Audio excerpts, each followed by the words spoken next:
सभी दर्शकों को जय श्री कृष्णा। ओम नमो नारायण। आज पुनः मैं फिर से एक बार आप लोगों के सामने उपस्थित हूं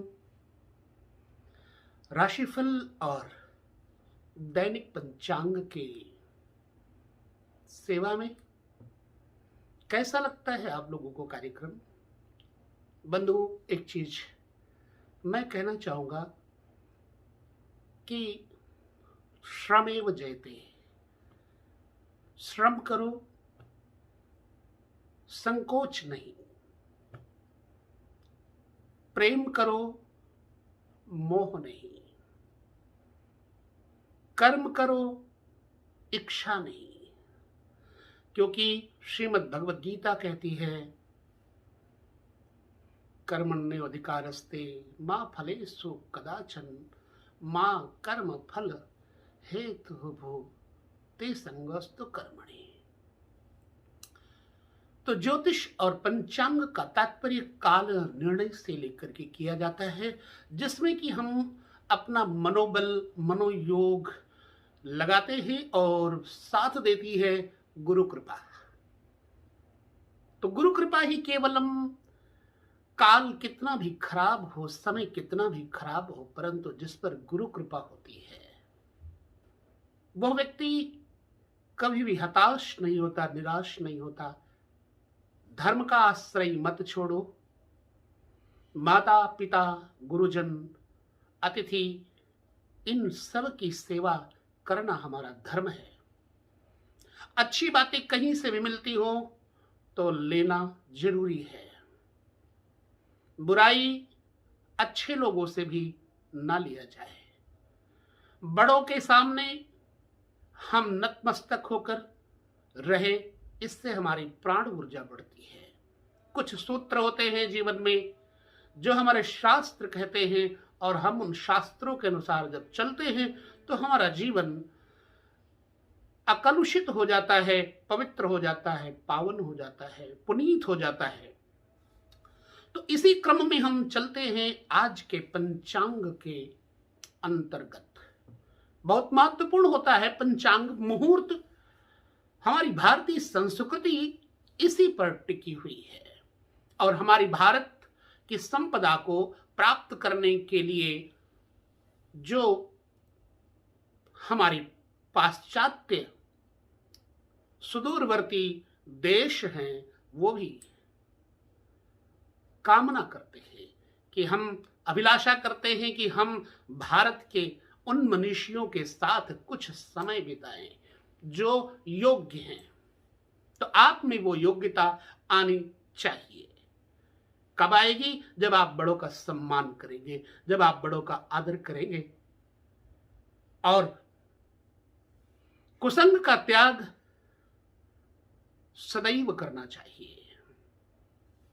बंधुओं, संवत विक्रमी है, 2078 आनंद नामक संवत है। वहीं पर शाकाब्द शक संवत है, प्लव 1943। पूर्णिमांत आषाढ़ और वार शुक्र। तारीख 9 जुलाई 2021। अगर त्योहार और व्रत के प्रति देखें तो अमावस्या का व्रत जो रखते हैं वो रख सकते हैं। यह तिथि हमारे पितरों को बड़ी प्रिय है। पितृ कार्य के लिए अमावस्या तिथि अत्यंत श्रेष्ठ मानी जाती है। जहां पर देखते हैं कि शुक्रवार को सूर्योदय कितने बजे होगा? 5:51 पर सुबह सूर्य उदय होगा, और सूर्यास्त वहीं पर 7:52 पर होगा। चंद्रोदय 4:52 सुबह, और चंद्रमा का अस्त जो होगा वो 6:56 शाम को होगा। अयन की बात करें, 2 अयन होते हैं, उत्तरायण और दक्षिणायन। इस समय उत्तरायण चल रहा है तथा ऋतु चल रही है वर्षा। नक्षत्र देखते हैं तो आर्द्रा नक्षत्र है, जो कि 8 जुलाई से लगी थी 8:59 शाम को, और 9 जुलाई को 11:14 शाम तक ये रहेगी। तो पुनर्वसु नक्षत्र उसके बाद लग जाएगा 9 जुलाई को 11:14 रात्रि से, और 11 जुलाई 1:02 AM तक रहेगा। करण की बात करते हैं तो करण है चतुष्पद। ये 9 जुलाई को 5:17 सुबह से लेकर के 9 जुलाई को 6:05 शाम तक रहेगा। और योग है ध्रुव। जुलाई 9 4:45 AM तक रहेगा, और 8 जुलाई को 4:19 PM से लगा था। वहीं पर हम बात करते हैं योग के बाद सूर्य का समय अस्त का 7:12 PM। ये चर्चा मैं कर चुका हूं, और सूर्य मिथुन राशि पर ही है। चंद्रमा का जो समय है वो भी मैं आपको बता चुका हूं। मुहूर्त देखते हैं तो अभिजित नामक मुहूर्त है 12:05 दोपहर में, और 12:58 दोपहर तक। वहीं पर अमृत काल 12:18 से दोपहर में, और 2:03 दोपहर तक है। यहां पर ब्रह्म मुहूर्त देखते हैं तो 4:15 से लेकर के 5:03 सुबह तक ब्रह्म मुहूर्त है। शुभ और अशुभ दोनों प्रकार के समय चलते रहते हैं। राहु काल की चर्चा करेंगे। सुबह 10:51 से लेकर 12:32 तक राहु काल रहेगा। इसमें कोई भी शुभ कार्य वर्जित होते हैं, अन्यथा आशंका रहती है अशुभता की। यमगंड प्रतिदिन होते हैं, जो कि 3:32 दोपहर में, मध्याह्न में, और 5:32 सायंकाल तक यमगंड रहेंगे। अगर बुरे मुहूर्त की बात करें, दुर्मुहूर्त की बात करें, तो 8:31 से लेकर 9:25 तक, और 12:58 दोपहर में, तथा 1:52 तक बुरा मुहूर्त चलेगा। इसलिए इसका अच्छे कर्मों में वर्जित है। ये रहा आज का पंचांग। तो चौघड़ियां और अन्य मुहूर्तों के प्रति इतनी बड़ी कोई आवश्यकता चर्चा करने की नहीं है। आइए हम देख लेते हैं आज का राशिफल कैसा रहेगा। तो राशिफल पर हम चलेंगे गोचर ग्रह। सबसे पहले आइए कुंडली को देखते हैं। गोचर कुंडली क्या कहती है? 9 जुलाई शुक्रवार को हम सुबह के काल से इसकी गणना करेंगे। सुबह 6 बजे के काल को लेकर के हम चलते हैं। मुख्य बात इसमें यह होती है कि हमें देखना होता है ग्रह कौन से किस जगह पर सूर्योदय काल में है। सूर्योदय काल के हिसाब से अगर ग्रहों की गणना करते हैं तो वह अच्छा प्रभाव फल बताता है। बंधु, इसमें दो राय नहीं है। ज्योतिष वेदों का नेत्र है, वेद कहता है। इसलिए हम ज्योतिष से परे नहीं जा सकते। कोई भी कर्म करते हैं तो पहले किसकी याद करते हैं? पंडित जी की, आचार्य जी की, शास्त्री जी की, गुरु जी की। बाकी बाद में 3G, 4G, 2G, 5G, 6G, लेकिन गुरु जी से आगे कोई जी नहीं लगता। इसलिए आइए हम चर्चा करते हैं कुंडली की। प्रस्तुत कुंडली में सबसे पहले हम बात करेंगे मिथुन राशि पर 3 ग्रहों की युति चल रही है, सूर्य, चंद्रमा, बुध। अब बुधादित्य योग तथा चंद्रमा यहां पर बढ़िया, आपके लिए आज का दिन शुभ है। कुल मिलाकर के ये मिथुन राशि वालों के लिए शुभ समय है। वहीं पर कर्क राशि पर मंगल नीच का और शुक्र उच्च का बराबर बराबर फल दे देते हैं। मंगल जब नीच का हो जाता है तो व्यक्ति में पित्त दोष बढ़ता है और शुक्र अंतर में शुष्कता ले आता है। इसलिए स्वास्थ्य के प्रति थोड़ा सचेत रहेंगे, खान पान का ध्यान रखेंगे कर्क राशि वाले, अन्यथा आपका स्वास्थ्य बिगड़ेगा। तो ये रही युतियों की चर्चा। आगे और हम चर्चा करते हैं मेष राशि के ऊपर। बंधुओं, ठीक मेष राशि के दूसरे घर में राहु है। राहु सदैव बकरी होते हैं, जिनकी दृष्टि कर्म स्थान पे और मृत्यु स्थान पे पड़ती है। लिहाजा धन का व्यय अधिक रहता है। मातृ पक्ष से स्वास्थ्य अवरोधित रहता है एवं आपके पेट में भी खराबी हो सकती है। लिहाजा खान पान में शुचिता बरतें। पारिवारिक जीवन सामंजस्यपूर्ण रहेगा, अच्छा रहेगा। पत्नी का साथ युक्त रहेगा और वाद विवाद से बचें। फिर हम बात करेंगे दसम स्थान पर मेष राशि वालों को।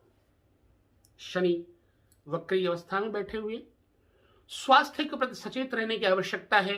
सिर दर्द, कमर दर्द, पैरों में दर्द, हड्डियों में दर्द, पीठ की रीढ़ में दर्द, ये सब रहेंगे, परंतु योग, ध्यान, भ्रामरी प्राणायाम आदि से आप सुरक्षित रह सकते हैं।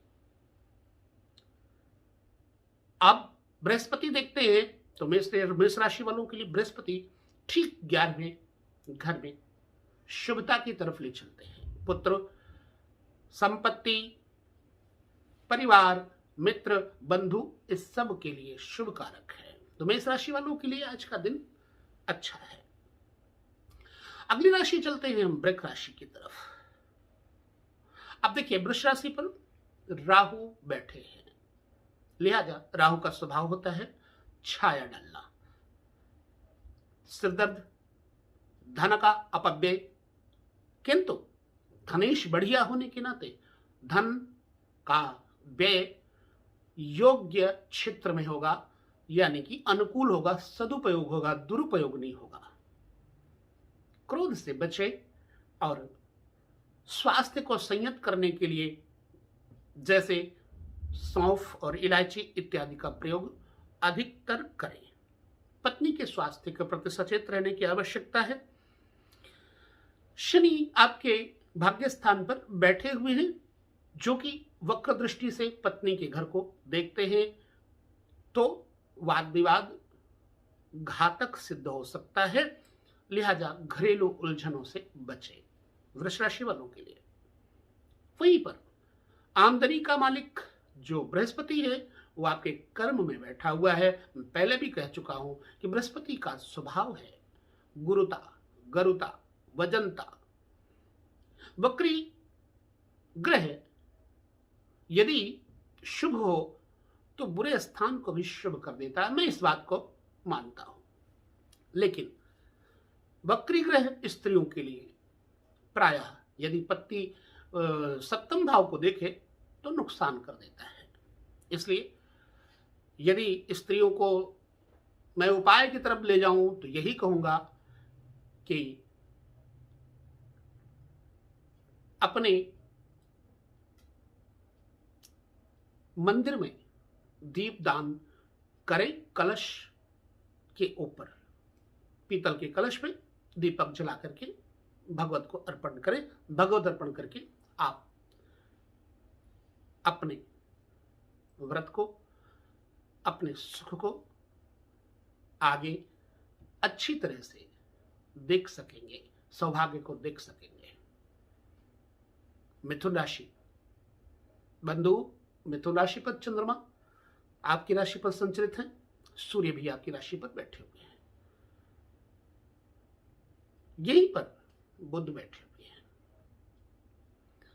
अब आपका विवेक तो बड़ा अच्छा है, अधिक चतुराई आपके लिए नुकसान कर सकती है, क्योंकि आप यदि अपने स्वभाव में रहते हैं, कोई भी अपने स्वभाव में रहता है तो उसको नेचुरल बोलते हैं। तो अपने नेचुरल वे में रहें, आपके लिए शुभ तभी होगा।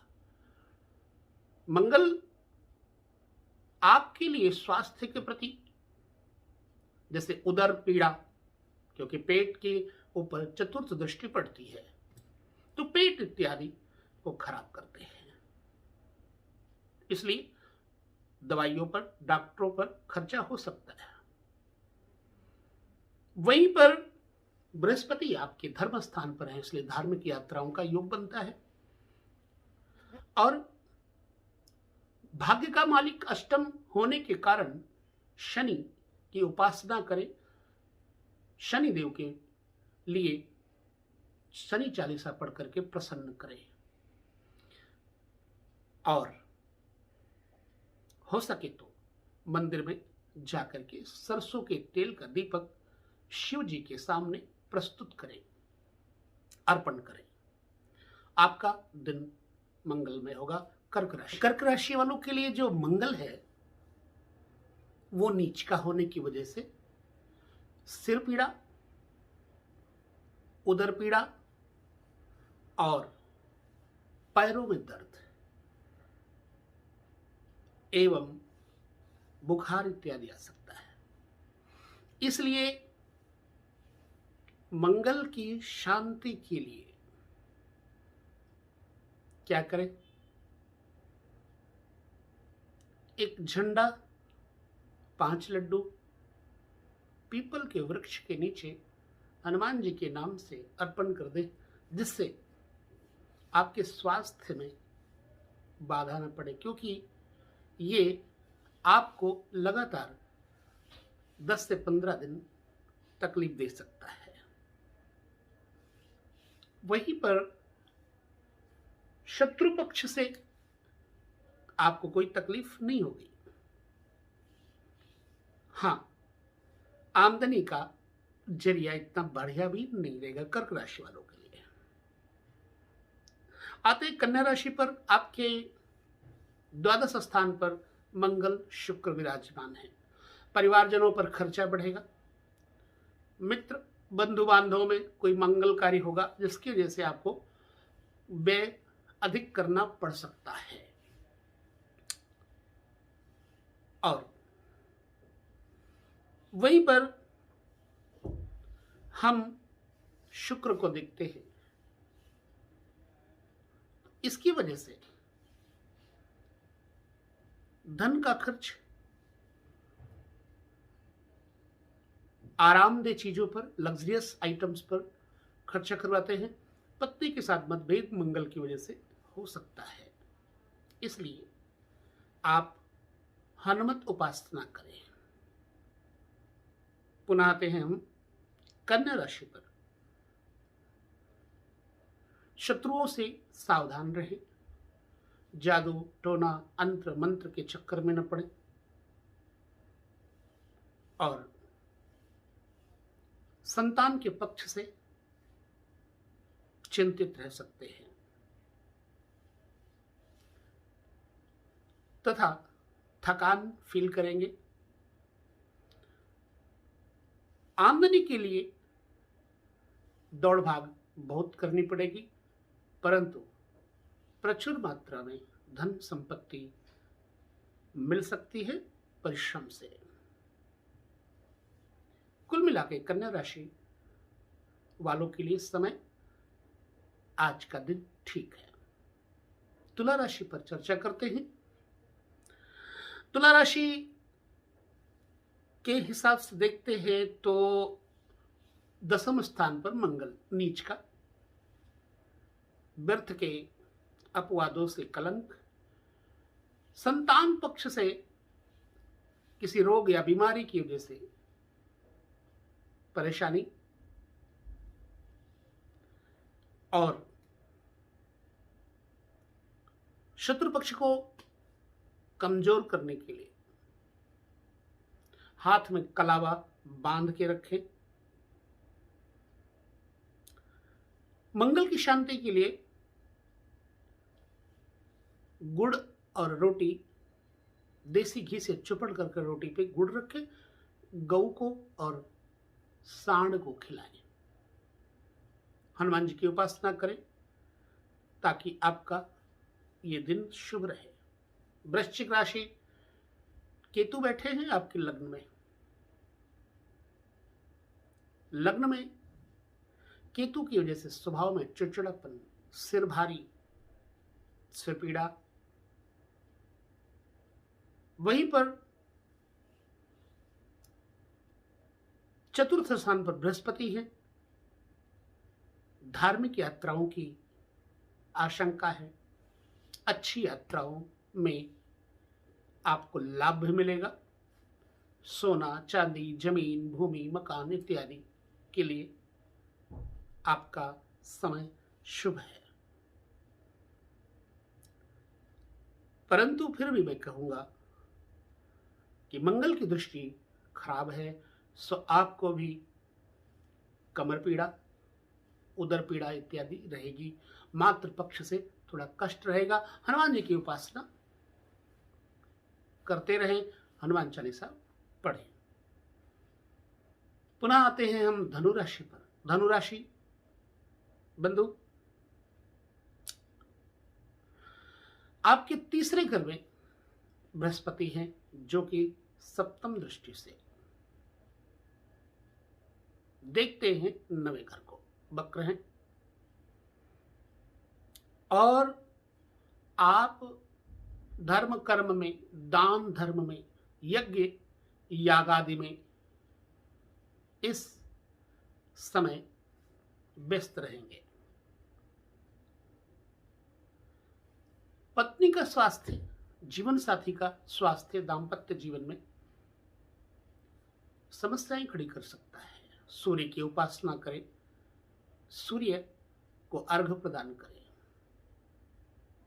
और गायत्री मंत्र का जाप करें।